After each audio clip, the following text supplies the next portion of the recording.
उत्तरकाशी के सिलक्यारा में निर्माणाधीन सुरंग में करीब 400 घंटे तक फंसे रहे मजदूरों को 17 दिनों की जद्दोजहद के बाद सुरक्षित निकाल लिया गया। इस बीच लगातार उम्मीद और नाउम्मीदी का दौर चलता रहा, पर बचाव टीम ने ना उम्मीद छोड़ी और ना ही हार मानी और लगातार इस अड़चन को तब तक पार करते रहे जब तक सभी 41 मजदूरों को सकुशल निकाल नहीं लिया गया। इस रेस्क्यू ऑपरेशन में लगी टीम को पूरे देश ने दिल से धन्यवाद दिया है। पर क्या आपको पता है कि इस जांबाजी भरे बचाव कार्य में हमारे शहर जबलपुर के जवान ने भी एक अहम किरदार निभाया है। जी हां, जबलपुर के विजयनगर निवासी सिद्धांत पाल ने अंतिम क्षणों में आई बाधा को खत्म कर मजदूरों को बचाने में अपनी अहम भूमिका निभाकर पूरी संस्कार धानी का नाम रोशन किया है। तो चलिए हम स्वयं सिद्धांत जी से ही जानते हैं कि उन्होंने किस तरह इतने बड़े और इतने मुश्किल रेस्क्यू ऑपरेशन में अपना सहयोग दिया। सिद्धांत पॉल जी, आपका बहुत बहुत स्वागत है शुद्ध लोकल जबलपुर में।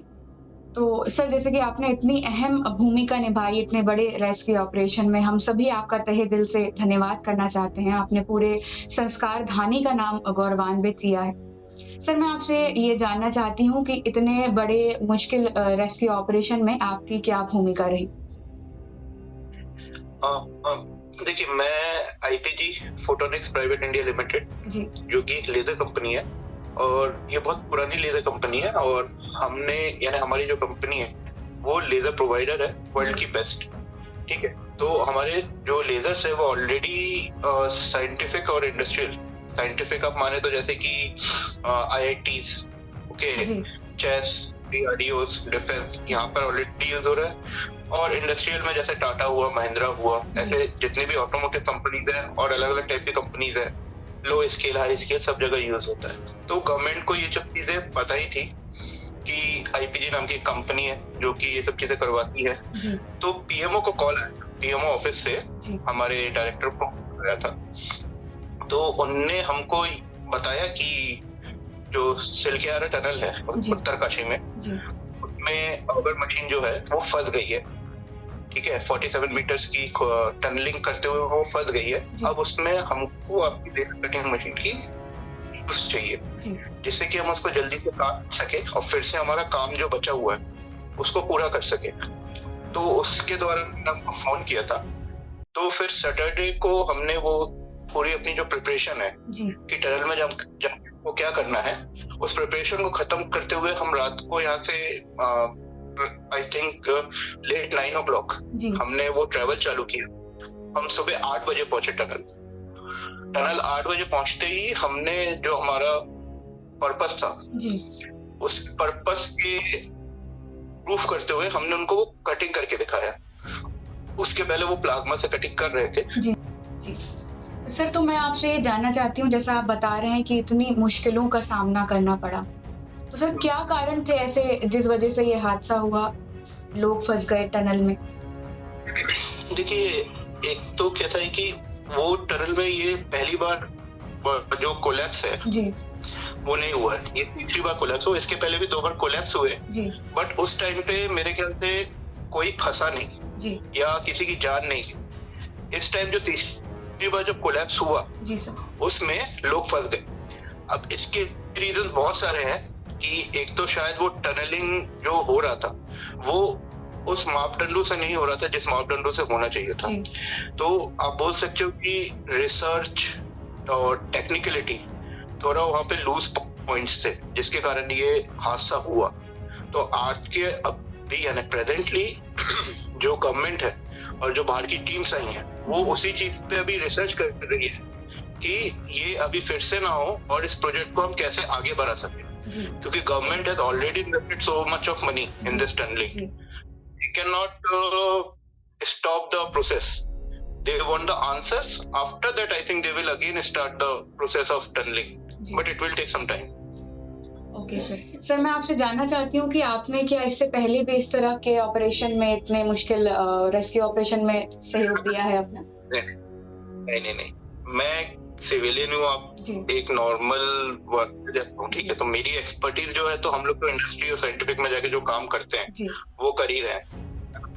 तो वो काम और इस काम में बहुत डिफरेंस है, क्योंकि वो काम एक सेफ एनवायरनमेंट में होता है, हमारे जानने के हिसाब से होता है, हमको पता होता है, यानी कोई ऐसा नहीं है कि कहीं ऐसे जगह पे जा रहे हैं जहाँ हम काम नहीं कर सकते। हम जहाँ काम करते हैं वो भी वहां पर भी हार्ड होता है, बट इतना हार्ड नहीं होता जहाँ पे है। जैसे कि टनल के अंदर जाना, ठंडी है, ओके, और कुछ प्रोटेक्शंस नहीं है, ओके, तो it's a very difficult way of doing a work then what we are doing normally.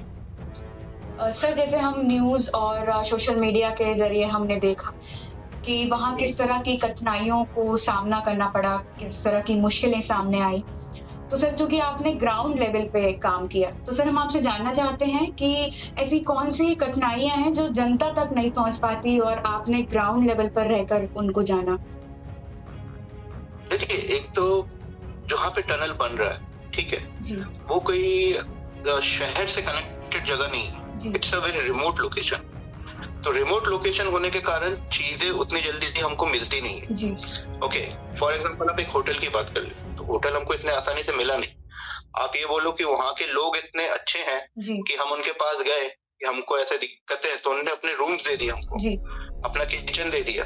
तो आप समझ सकते हो, वैसे उनका भी छोटा मोटा होटल है, जी, बट वो होटल में शायद आप भी ना रह सके, शायद मैं भी ना रह जी, सकता, क्योंकि जी। हमारी वो आदतें नहीं है। जी, तो पहले ये है, वॉशरूम्स का बड़ा प्रॉब्लम जी। था उधर, पानी पीने तक का प्रॉब्लम था, तो डिफिकल्टीज बहुत है। प्लस आप एक समझिए, टनल जो बन रहा है, जो अंडर कंस्ट्रक्शन है, जी, उधर आर्मी के लोग हैं, एनडीआरएफ के लोग हैं, इतने सारे लोगों के बीच में जी, आपको अपना काम करना है, ठीक है, उनकी सहायता लेनी है, जी, जिनको आप जानते भी नहीं, बिल्कुल, ठीक है। जी, आपको सिर्फ बोला गया है कि गवर्नमेंट ऑफिशियल्स ने आपको एक टास्क दिया और उनको एक टास्क दिया है जी, कि इनको जो हेल्प चाहिए आप कीजिए, आपसे जो हेल्प चाहिए आप उनको कीजिए। जी, तो दिक्कतें तो थी, ऐसा नहीं है। प्लस टनल के अंदर पानी लीक होना, जी, क्योंकि टनल है वो जो अभी अंदर बना नहीं है। प्लस टेम्परेचर बहुत ज्यादा डाउन हो जाना, जी, ओके। अब इतने ज्यादा वर्किंग हो रहे हैं तो ऑल टाइम डस्ट के अंदर काम करना, जी, और वहां पे जो ऑलरेडी काम कर रहे हैं उनको फटीक में देखना, उनकी हालत देखना, तो वो आपके ऊपर भी एक टोल करती है। आप जब दूसरों को वैसे देखते हो ना, तो आपको भी थोड़ा बहुत डर लगता है, जी, आपके बैक ऑफ द माइंड में आपको ये सब सोचना पड़ता है। फॉर एग्जाम्पल, हम काम कर रहे हैं, जी, ठीक है, कि हमें काम करना है, वो भी देखने की और लोग भी काम कर रहे हैं, जी, ठीक है, बट खुदा ना खास्ता अगर टनल गिर जाए तो उसका कोई बैकअप प्लान नहीं है हमारे पास भी। ऐसी चीजें बैक ऑफ द माइंड चलती रहती है, और ऐसी चीजों के साथ आगे हमने काम किया है। जी, तो डिफिकल्ट सिचुएशन, आप मान के चलो, यानी जो भी अगर न्यूज में भी थोड़ा बहुत आ रहा है, जी, कोई सही भी आ रहा है, गलत आ रहा है, but it was the true कि सिचुएशन बहुत ज्यादा डिफिकल्ट थे वहाँ।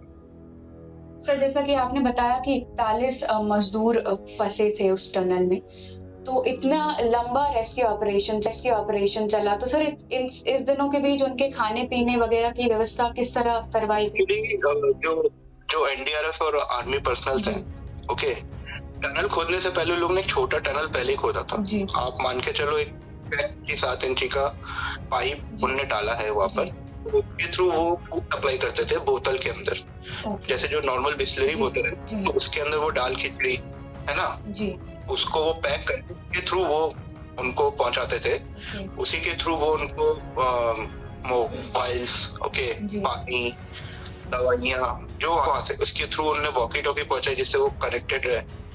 वीडियोस के लिए उन लोग ने वहाँ पे एंडोस्कोपिक कैमरा डाल के रखा था, जिससे वो उनको देख सके, उनको मॉनिटराइज कर सके।